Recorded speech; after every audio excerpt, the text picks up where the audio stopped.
Assalamualaikum warahmatullahi wabarakatuh. Waalaikumsalam warahmatullahi wabarakatuh. Salam warahmatullahi wabarakatuh. Innal hamdalillah nahmaduhu wa nasta'inuhu wa nastaghfiruhu wa na'udzu billahi min shururi anfusina wa min sayyiati a'malina. May yahdihillahu fala mudhillalah wa may yudlil fala hadiyalah. Asyhadu an la ilaha illallah wa asyhadu anna Muhammadan abduhu wa rasuluhu la nabiyya ba'da. Rabbi shrah li sadri wa yassir li amri wahlul 'uqdatam min lisani yafqahu qawli. Amma ba'du.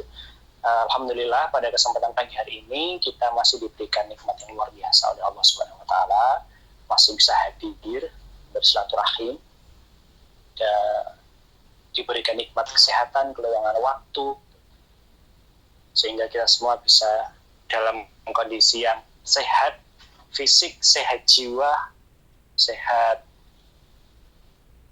sosial, sehat spiritual, dan juga salawat serta salam semoga senantiasa kita haturkan kepada suri tauladan kita Rasulullah Muhammad SAW. Semoga dengan bersolawat kepada beliau, dengan mengingat perjuangan beliau, meneladani apa yang telah beliau ajarkan kepada kita semua, kita menjadi orang-orang yang ingin mendapatkan syafaat di yaumul akhir. Amin ya rabbal alamin. Baik, pada pagi hari ini barangkali kita akan sedikit flashback ya. Mungkin dari kita sekarang ini sudah atau sedang berada di usia kepala 3, kepala 2, kepala 3, atau mungkin sudah ada yang kepala 4 begitu. 40 sekian misalkan. Nah, seiring nanti bertambahnya waktu, ya, usia kita itu akan angkanya semakin tinggi. Angkanya semakin tinggi. Semakin tinggi angka usia, kalau kita melihat pada sisi kesehatan, biasanya akan semakin banyak penyakit-penyakit penyerta. Nah, istilahnya kalau kita sebut itu adalah penyakitnya lansia, atau barangkali yang sekarang sedang merawat apong atau ama di Taiwan, kita dapati barangkali yang kita rawat itu sedang sakit gitu. Bahkan mungkin seiring bertambahnya waktu bisa jadi sakitnya bisa tetap sakit yang itu, atau mungkin ada tambahan yang lain, plus A plus B plus C begitu ya misalkan.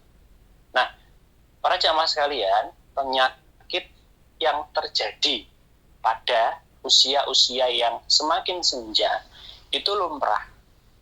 Itu sudah hukum alamnya begitu gitu. Mengapa begitu? Kalau kita sih lihat dari sisi biologi, sisi fisik ya gitu. Tubuh kita itu kan istilahnya tersusun atas sel-sel yang paling kecil, yang kemudian menyusun kulit, menyusun mata, menyusun rambut, menyusun apapun yang ada dalam tubuh kita. Nah, kenapa kalau pada saat masih produktif, usia-usia remaja, usia anak-anak, usia remaja, usia dewasa, ketika seseorang sedang sakit, biasanya dalam beberapa hari pun sebenarnya bisa sembuh sendiri kok. Ini dalam artian bukan sakit yang kronis ya, bukan sakit karena misalkan nauzubillah kena kanker atau sakit apa begitu. Anggaplah kita kepotong saja itu kena pisau ya, atau sedang demam, pilek, flu, batuk gitu. Sebenarnya tanpa ada support pengobatan itu kita bisa kok sembuh sendiri dalam beberapa hari. Kenapa? Karena tubuh kita itu Allah sudah mengaruniai tubuh kita itu sesuatu hal yang sangat luar biasa. Artinya kalau ada zat lain yang masuk dalam tubuh kita, zat itu akan dianggap benda asing. Virus, bakteri, atau apapun akan dianggap benda asing, dan itu artinya kalau masuk tubuh, tentara tubuh kita tuh sudah menganggap itu sebagai, oh itu ada orang asing masuk loh. Sehingga mereka akan memerangi, mereka akan mengobati dengan sendirinya. Biasanya akan seperti itu. Nah, semakin usia lanjut, semakin bertambah usia kita. Kenapa kok tadi mudah sembuh sendiri atau cepat menyembuhkan diri sendiri, karena sel-sel kita jumlahnya masih banyak, berpuluh-puluh juta, ya miliaran juta sel tubuh kita itu. Sehingga ketika dia sakit, dia akan memperbaiki diri. Nah, sementara kalau semakin lanjut usia, maka jumlah sel tubuh kita itu akan semakin berkurang. Anggaplah yang misalkan dulu ketika masih muda, itu jumlahnya anggaplah 1 juta gitu. 1 juta sel tubuh manusia. Sekarang semakin bertambah usia itu jumlahnya akan semakin berkurang. Tinggal 900.000 misalkan, tinggal 800.000 misalkan. Sehingga kalau sakit, ini tidak akan mudah untuk cepat recovery-nya, atau agak lama untuk memperbaikan diri sendiri. Sehingga butuh waktu, butuh pengobatan. Nah, kalau semisal yang satu ini belum sembuh, kok kena penyakit lagi yang lain, ya artinya kan semakin lama proses penyembuhannya. Dan itu sesuatu yang lumrah, sesuatu yang pasti terjadi pada manusia, karena memang proses alaminya begitu. Sekarang kalau kita perhatikan, penyakit-penyakit lansia yang umum itu apa sih? Penyakit yang sering muncul dan terjadi pada orang-orang semakin dengan bertambahnya usia itu apa sih? Satu paling sering kita temukan itu adalah hipertensi. Standar saja, hipertensi. Dari hipertensi saja nanti itu akan berkembang menjadi penyakit-penyakit yang lain. Misalkan apa? Misalkan nanti bisa ke jantung, bisa ke stroke, gitu ya. Kemudian kalau sudah bisa juga lansia yang terkena diabetes misalkan. Kalau sudah diabetes nanti pasti nyambungnya ke hipertensi juga bisa, ke jantung juga bisa, ke ginjal juga bisa. Sudah rangkaiannya biasanya begitu. Ya, semoga kita selalu diberikan kesehatan dan selalu bersyukur atas nikmat kesehatan. Nah, itu adalah contoh penyakit-penyakit yang sering muncul seiring bertambahnya usia, tentu saja karena gaya hidup juga berpengaruh gitu. Selain biasanya juga karena faktor ada keturunan, ada juga faktor karena gaya hidup gitu, dan kebanyakan besar faktornya karena gaya hidup yang kurang baik pada usia dewasa. Jadi ketika lansianya numpuk beberapa penyakit misalkan. Tapi kita akan kembali lagi bahwa penyakit yang saya sebutkan tadi, misalkan saja hipertensi, darah tinggi, itu sesuatu yang pasti lumrah terjadi, umum ditemukan. Walaupun ya ada 1-2 orang yang tidak mengalami, ya nggak apa-apa. Tapi biasanya mayoritas akan kita temukan seperti itu. Gitu. Karena tadi apa? Karena sudah tubuh kita, selnya itu sudah semakin hari semakin berkurang jumlahnya. Hipertensi yang terjadi pada lansia kenapa sih kok banyak? Ya, salah satunya karena tadi itu ya, sel tubuh secara alami sel tubuh kita semakin berkurang jumlahnya, sehingga pembuluh darah kita itu akan semakin menyempit. Kalau menyempit, bukannya kalau contohnya selang air itu mas, selang air kalau dibuka selangnya itu kan airnya ya mengalir biasa saja kan. Tapi kalau kita tutup separuh pakai jari itu akan serot gitu. Akan tambah cepat kan alirannya begitu. Sama halnya pembuluh darah kita. Kalau biasa saja kan itu ngalirnya ya biasa saja. Kalau semakin kita sempitkan dengan contohnya selang tadi ya, selang air tadi ya. Kalau kita tutup separuh dengan air atau kita tekan begitu, dipencet, itu kan semakin jeros gitu kan. Sama halnya dengan itu contohnya, karena pembuluh darah semakin menyempit.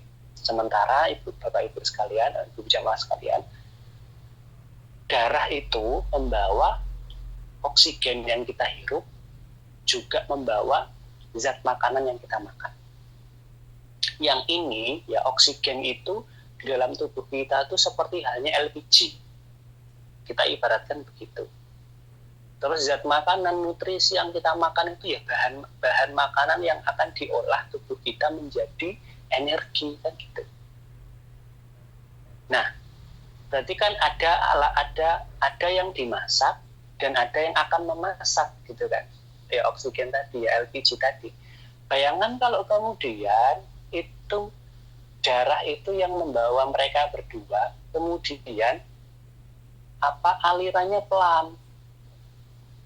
Terus tubuh kita ini, sel-sel tubuh kita itu butuh makan, butuh energi, butuh olahan, butuh LPG untuk masak, butuh bahan makanan yang akan dimasak. Apa yang akan terjadi? Akhirnya ada nanti sistem hormonal namanya yang akan mempengaruhi proses itu, biasanya ada di ginjal. Efeknya adalah munculnya misalkan hipertensi. Kata orang kok hipertensi itu disebabkan karena banyak makan yang asin-asin ya, banyak makan garam ya. Bisa jadi begitu. Sering makan, saking senangnya dengan ikan asin contohnya, misal. Bukan hanya karena kalau masak garamnya dibanyakin, bukan karena itu juga. Tapi ikan asin atau intinya natrium ya, garam itu kan bisa didapat dari mana saja, bukan hanya dari garam yang kita jadikan buat masak itu juga, bukan hanya itu saja kan gitu ya. Kemudian makan garam, kita contohkan begini, coba jenengan nanti misalkan buat penelitian gitu di rumah, tuang air biasa, kemudian 3 gelas ya, ada 3 gelas air, satunya air biasa, satunya air campur garam, diudek ya, diaduk, satunya lagi campur gula.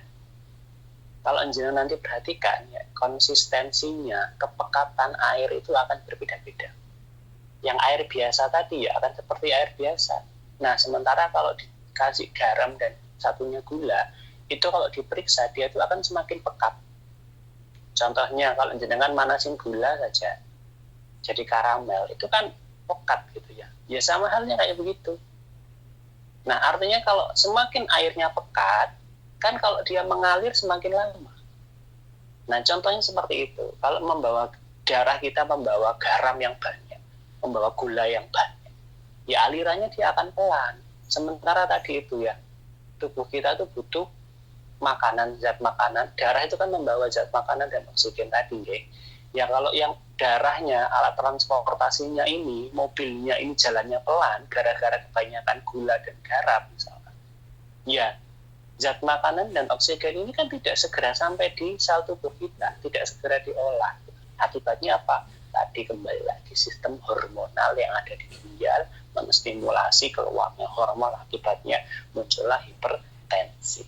Nah, itu contoh-contoh beberapa hal yang ini penyakit karena usia ya, penyakit yang sering muncul karena bertambahnya usia, dan beberapa hal yang menyebabkan mengapa itu terjadi. Selain karena gaya hidup, makan tadi misalkan, juga karena pengaruh alami ya, fisik yang ada dalam tubuh kita berkaitan dengan sel-sel tubuh kita sendiri. Ada dua faktor itu misalkan. Nah, itu barangkali ya sebagai pengingat untuk kita semua bahwa ada masa nanti ketika semakin bertambahnya usia kita, barangkali kita akan menemui beberapa penyakit yang sering juga kita temui, dan itu cenderung terjadi pada lansia, pada orang yang semakin bertambah usianya.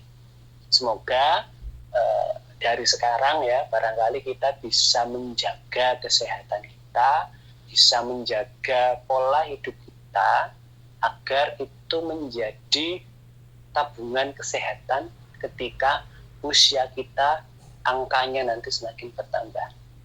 Nah, mungkin itu dulu yang bisa saya sampaikan. Monggo nanti bisa dilanjutkan dengan diskusi jika ada yang mau ditanyakan. Jazakallahu khairan katsir. Assalamualaikum warahmatullahi wabarakatuh. Waalaikumsalam warahmatullahi wabarakatuh. Yang mau saya tanyakan gini, anak saya itu sejak kecil sampai sekarang itu 26 tahun. Tapi kalau capek itu pasti panas seperti flu gitu, Pak. Apakah itu dari organ tubuh ada yang kurang beres atau ada kelainan apa ya, Pak? Terus sama ini saya sendiri apakah penyakit ginjal itu apakah bisa sembuh ya, Pak? itu apa makanan yang harus saya jaga, dan gejala-gejalanya kalau dibilang ginjal itu bagaimana gitu. Terima kasih atas jawabannya. Wassalamualaikum warahmatullahi wabarakatuh. Waalaikumsalam warahmatullahi Waalaikumsalam warahmatullahi wabarakatuh. Ya, langsung dijawab nggih. Yang pertama tadi mudah lelah, sering capek kalau beraktivitas, usianya masih tergolong sangat muda, 26 tahun gitu. Ini kita tidak bisa menyampaikan bahwa oh ini ada yang nggak beres di tubuhnya, ada yang nggak beres nih gitu. Karena kadang-kala begini, ada orang-orang yang memang sistem imun, ya imun itu adalah sistem ketahanan tubuhnya itu tidak seperti kebanyakan orang lain. Ada orang-orang yang sering beraktivitas ini menjadi lelah, setelah beraktivitas menjadi lelah, menjadi kemudian langsung tidur, ngantuk, kemudian badan menjadi pegel-pegel. Jadi kita tidak bisa memperkirakan bahwa oh ini karena ada masalah di organ-organ tertentu, belum tentu, karena itu tentu perlu pemeriksaan secara langsung. Tapi yang bisa saya sampaikan adalah mungkin karena perbedaan kekebalan tubuh atau imunitas tadi itu. Nah, bisa jadi yang harus dilakukan bagaimana dong? Berarti harus meningkatkan asupan nutrisi yang baik dan juga barangkali konsumsi sesuatu yang bisa meningkatkan daya tahan tubuhnya.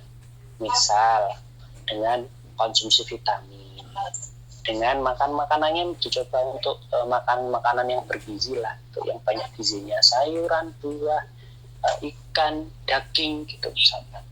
Bisa diselang-seling lah gitu ya. Dia senang itu olahraga, Pak.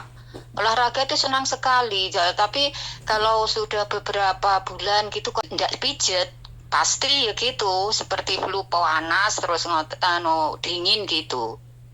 Jadi seperti rutin berapa bulan sekali gitu, kalau terlalu capek akhirnya pijet. Setelah pijet dia sembuh, nggak usah minum obat juga sembuh gitu.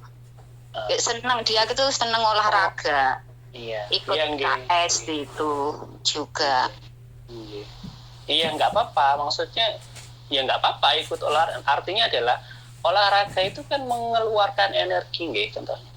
Ya tidak hanya olahraga, aktivitas apapun, kita kerja di rumah, nyapu, nyuci, ngepel dan lain itu juga mengeluarkan energi dan pasti lelah itu lumrah. Itu artinya adalah gini, ada yang kita keluarkan untuk berolahraga atau untuk beraktivitas, tapi jangan lupa energi yang dikeluarkan ini harus sumber dengan energi yang kita konsumsi. Tuh. Contohnya gini, ya yang masuk itu harus sama dengan yang dikeluarkan. Jangan banyak yang keluar tapi yang masuk tidak ada gitu. Harus imbang. Yang masuk bukan berarti makan itu dua akeh, bukan. Mangan akeh iya tapi kandungan makanannya terpenuhi enggak gitu. Itu satu ya. Jadi sebenarnya kita butuh untuk meningkatkan kekebalan tubuh, ketahanan tubuh kita lewat apa? Makanan dan nutrisi. Juga bisa dengan konsumsi vitamin, bukan energi drink ya ibu-ibu. Kalau saya sarankan punya anak laki-laki yang sudah dewasa atau punya suami atau siapapun lah ya, atau mungkin juga anak-anaknya lah di Indonesia ya, atau saudaranya lah tuh. Mohon jangan terbiasa minum minuman energi, sebut merek misalkan Extra Joss atau apa ya yang di Indonesia banyak, misalkan Extra Joss atau Kuku Bima atau apalah itu misalkan.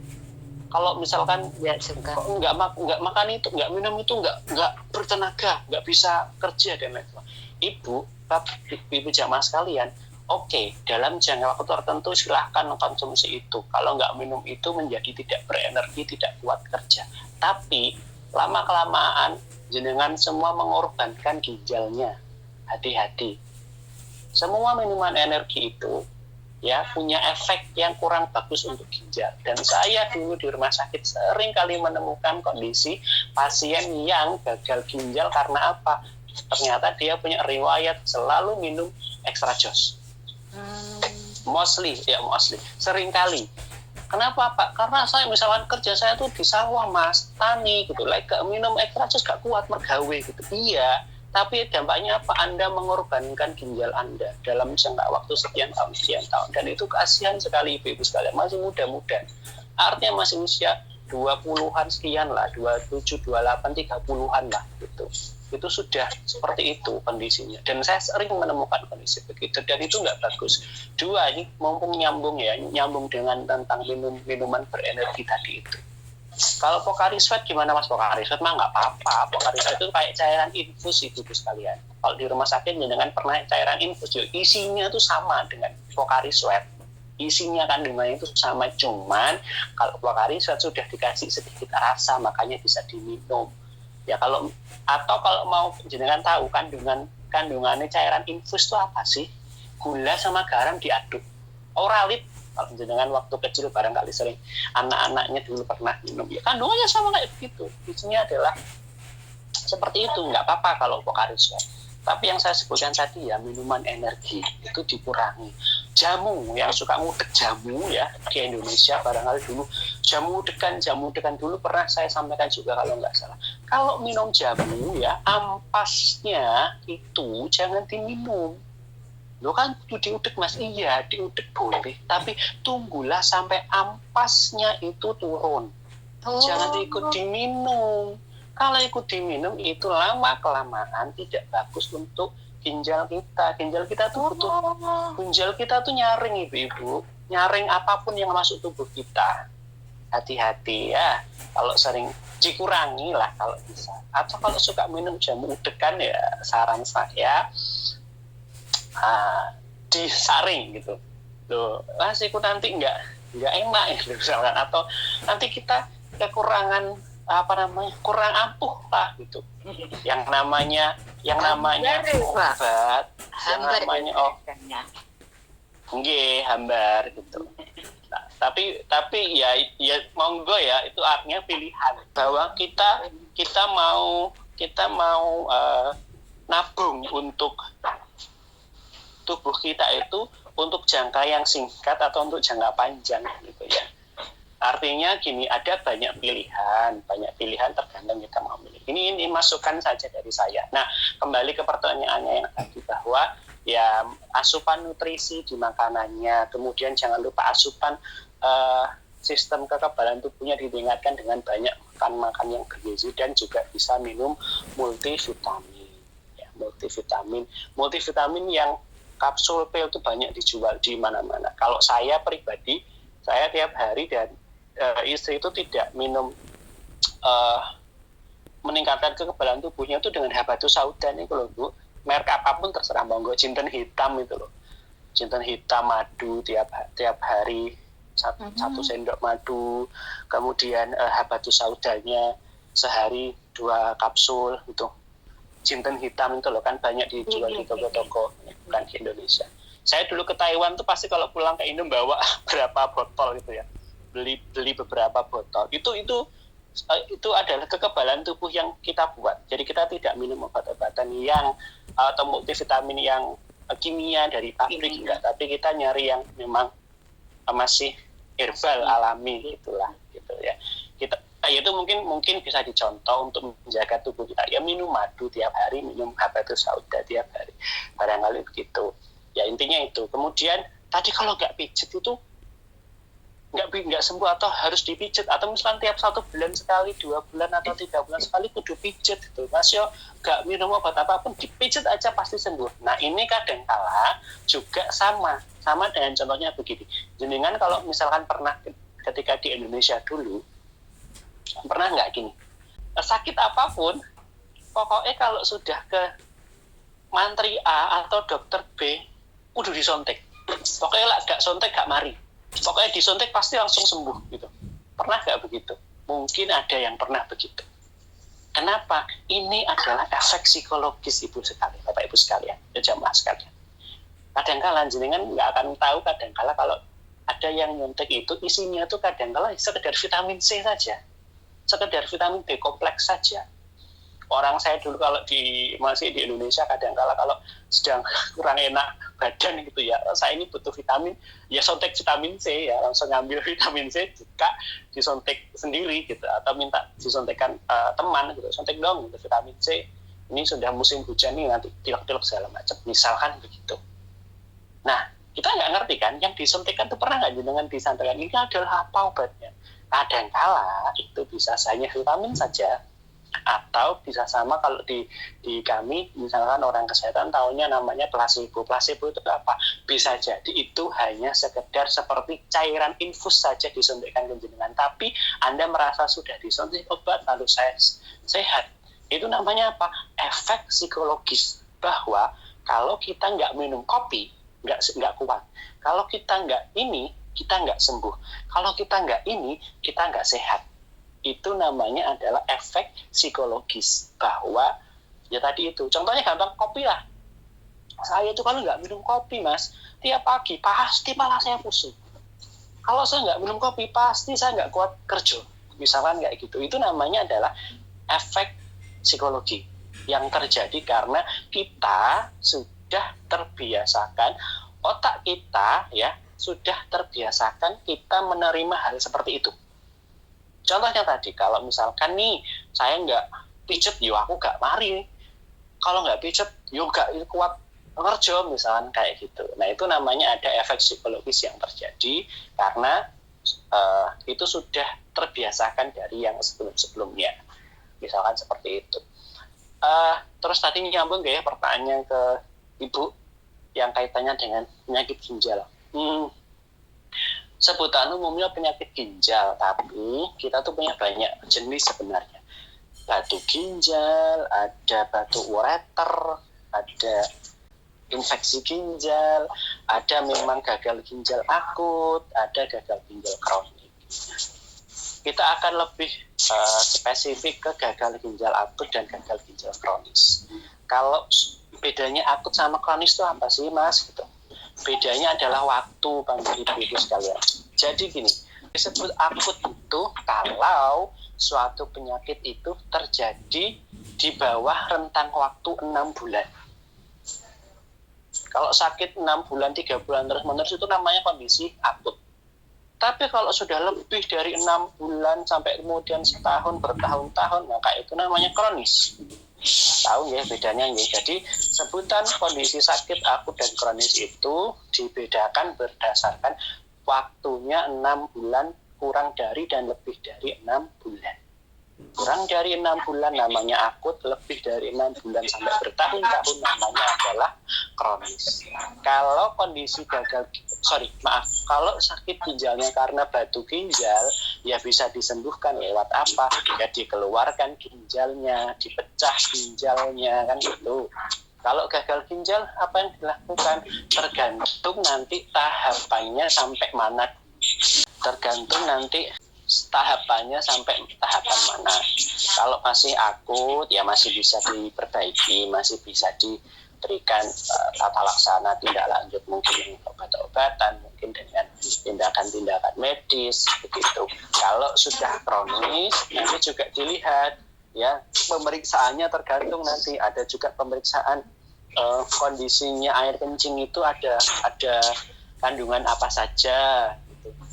Atau kemudian pipisnya ini apakah ada darahnya misalkan, atau pipisnya ini kalau dihitung berapa sih jumlahnya per hari gitu. Atau nanti ada beberapa tes lah gitu yang dilakukan untuk memeriksa sejauh mana ginjal kita ini kondisinya, tahapan mana, nanti tindakannya berbeda-beda.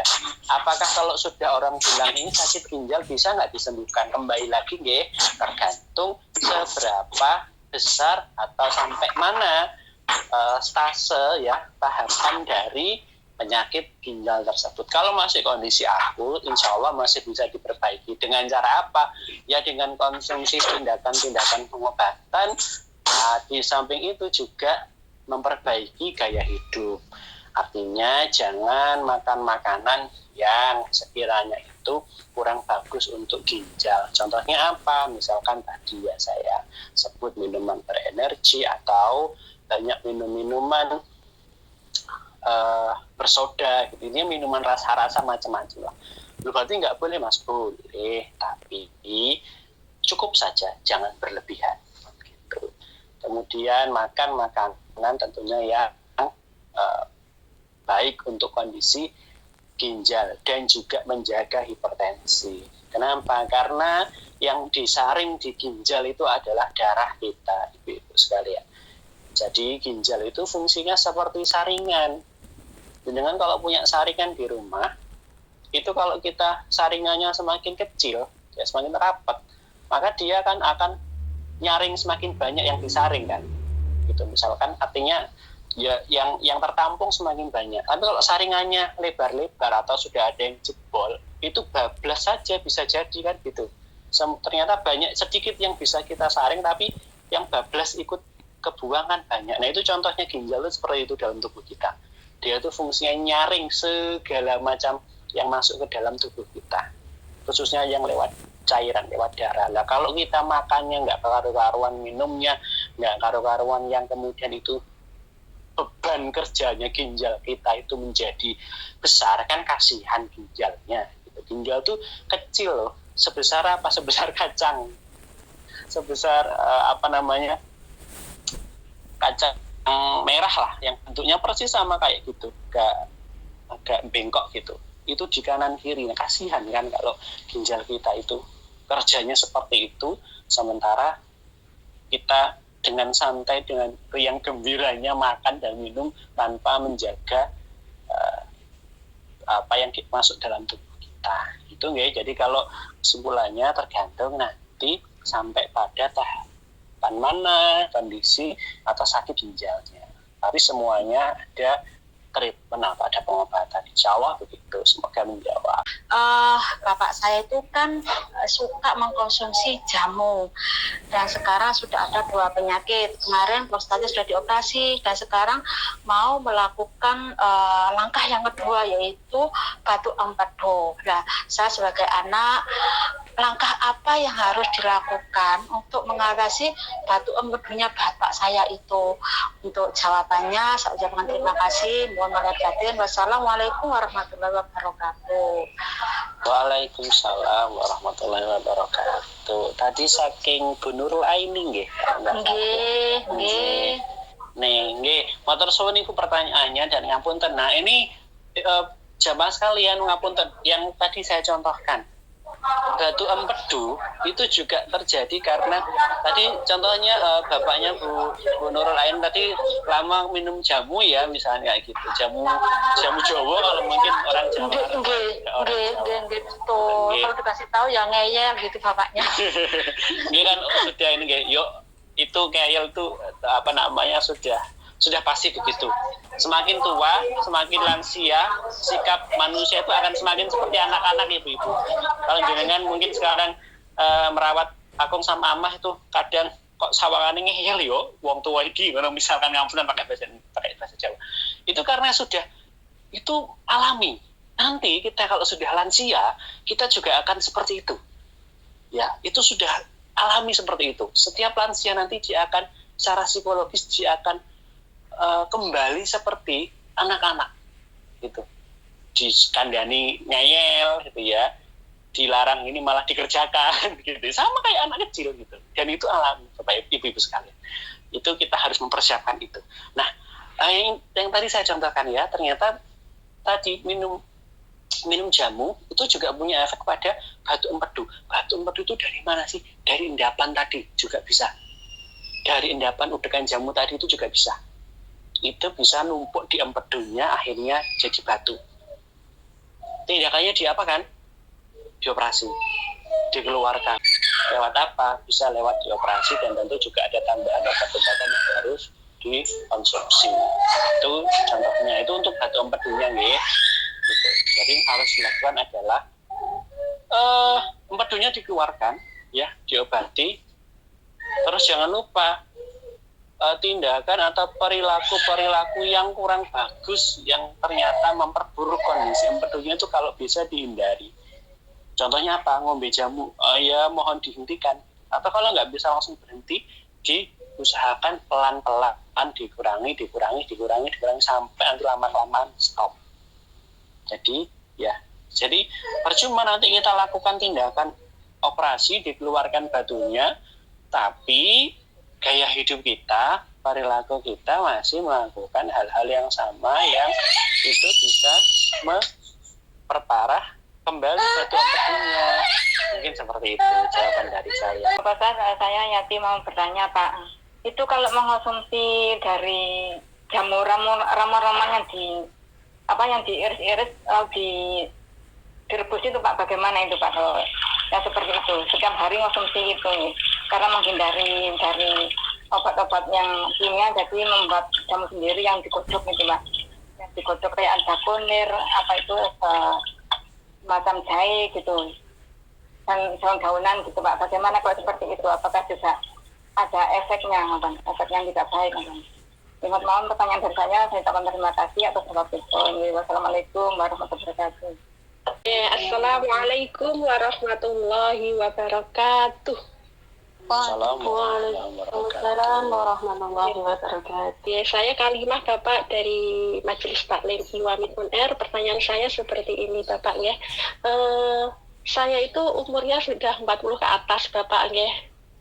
Biasanya itu kalau bangun tidur atau sewaktu duduk lama itu Bapak ya, itu kayak linu di kayak di kaki Bapak ya, dari kaki, kadang-kadang dari pinggang, ada yang bahasa Jawanya itu linu-linu gitu loh Bapak. Nah, kalau seandainya minum vitamin sama majikan itu dikasih vitamin X plus nih loh Bapak, dari Jepang atau mana itu ya, itu setiap hari minum 1 setiap pagi itu kalau lama-kelamaan itu bagaimana Bapak ya, apakah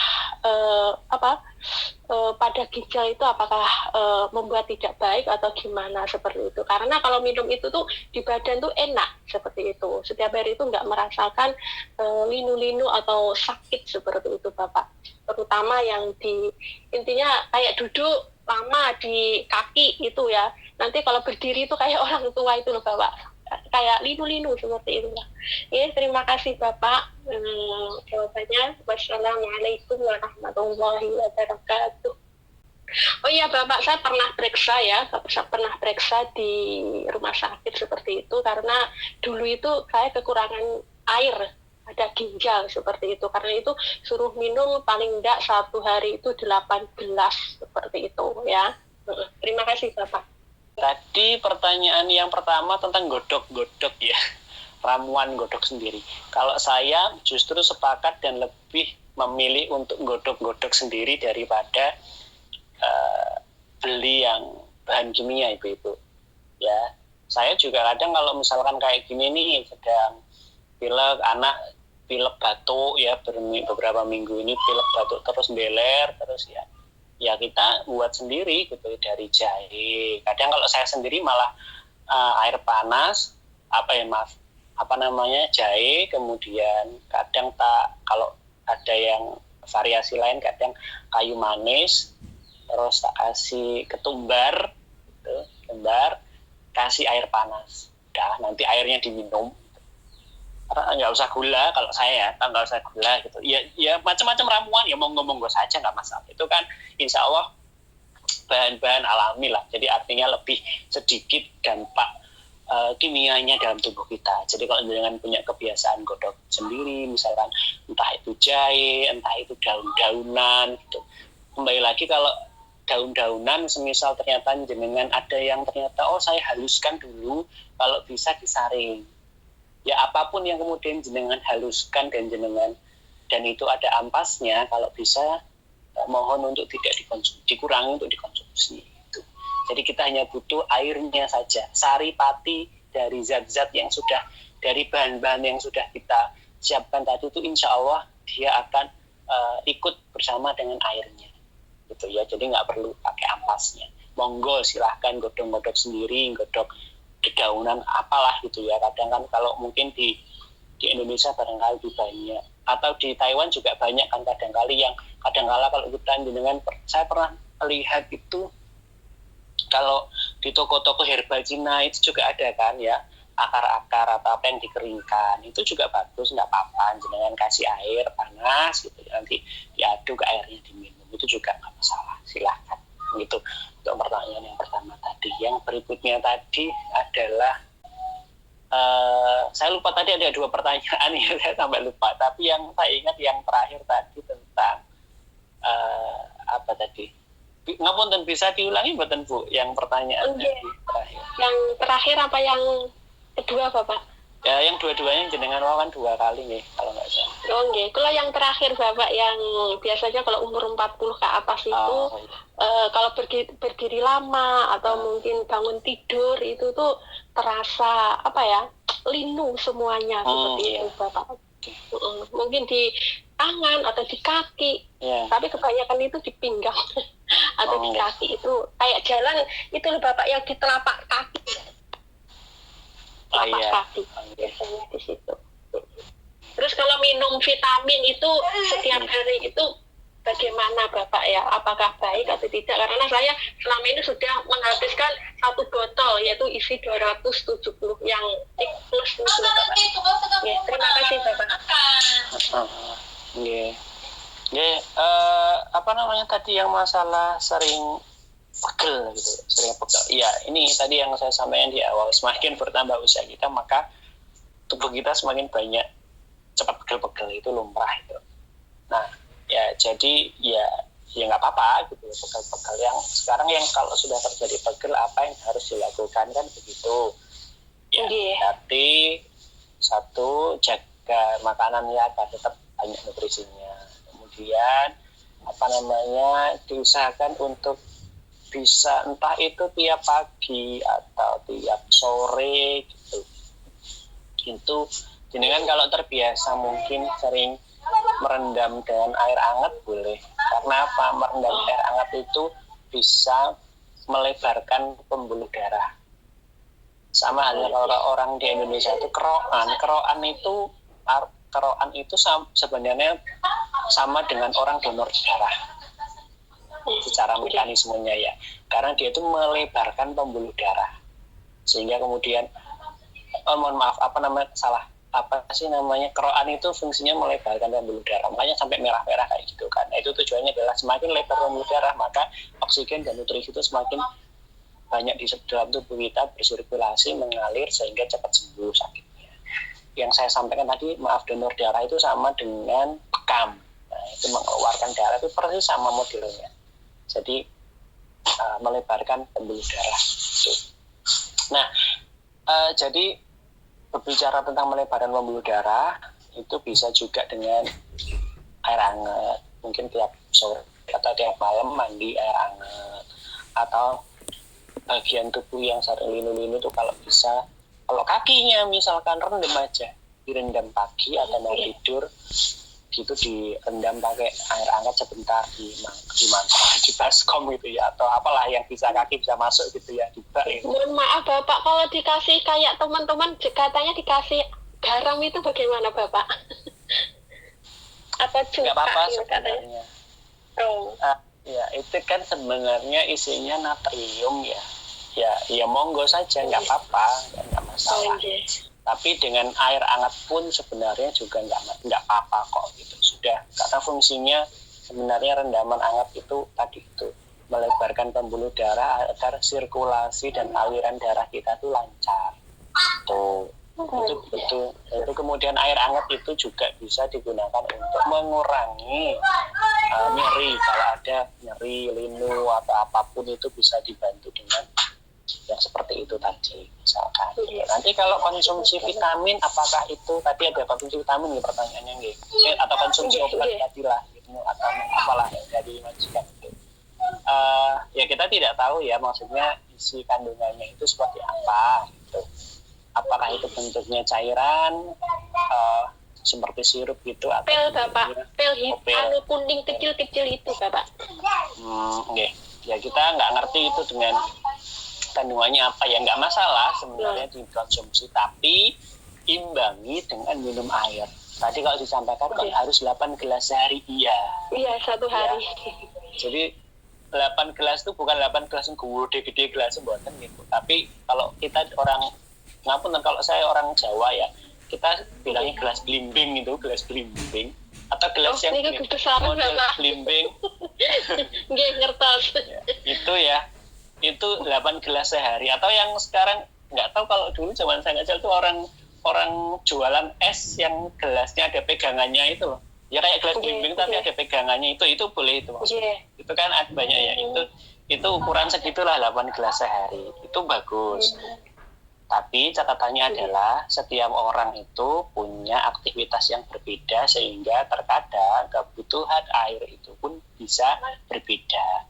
Kita yang tidak banyak melakukan aktivitas berbeda kebutuhan airnya dengan yang banyak beraktivitas. Misalkan tadi saya contohkan, Pak Tani di sawah yang ngombe ini mungkin lebih dari 8 gelas, ya nggak apa-apa. Kenapa ya? Karena aktivitasnya banyak kok. Tapi dengan kondisi yang normal biasa, aktivitas yang lumrah sehari-hari kita lakukan, minimal 8 gelas itu sudah bagus. Per hari ya. Atau kalau jenengan mau ngitung, jenengan kalau gadah kan banyak tuh ya botol minum yang isinya 1,5 liter atau 2 liter ya, 2000 ml itu kan 2 liter ya. Iya. Ya, itu minimal adalah 1.500 mili atau itu 1,5 liter kalau 1.500, atau yang 2.000 mili atau 2 liter itu dengan isi penuh. Usahakan itu sehari semalam bisa terminum. Nah, itu rutin begitu, itu juga bagus. Untuk ngitung saya itu nggak ngerti saya sudah minum berapa gelas misalnya itu. Nah, itu panduannya pakai itu saja nggak apa-apa. Kalau jenengan mungkin semerap di Indonesia atau di Taiwan juga adalah satu. Kalau nggak punya yang wadah yang seperti itu, jangan punya beli air mineral itu di PX Mart misalkan, di PX atau di mana lah di toko itu kan ada tuh yang kayak aqua gede gitu ya, 1.500 ml itu juga bisa jenengan jadikan sebagai panduan bahwa sehari semalam saya dengan aktivitas biasa itu habis. Kalau aktivitasnya berlebih ya mungkin bisa lebih dari itu. Meskipun sekarang musim dingin nih, kita merasa nggak perlu banyak minum air ya, karena kita nggak sering. Itu susah banget mau suruh minum. Musim dingin malas minumnya, Pak. Oke, musim dingin malas minum mergo nanti malas ke kamar mandi nek banyu dingin. Sami mawon saya juga gitu. Nggih. Jadi kalau udah kamar mandi wudu tuh saya tuh juga gitu, berusaha untuk menjaga wudunya biar nggak kena air lagi, sama dengan minum gitu ya. Nah, tetap bahwa meski musim dingin kita tidak merasa haus, diusahakan tetap minum air. Mau tidur minum air, bangun tidur minum air. Saya mau tidur minum air, bangun tidur minum air. Ya dan lain-lain gitulah. Tapi itu rutinitas yang sebenarnya kita gunakan untuk menjaga kesehatan kita. Insya Allah begitu. Semoga menjawab pertanyaan. Matur suwun Bapak, amin. Matur suwun Bapak.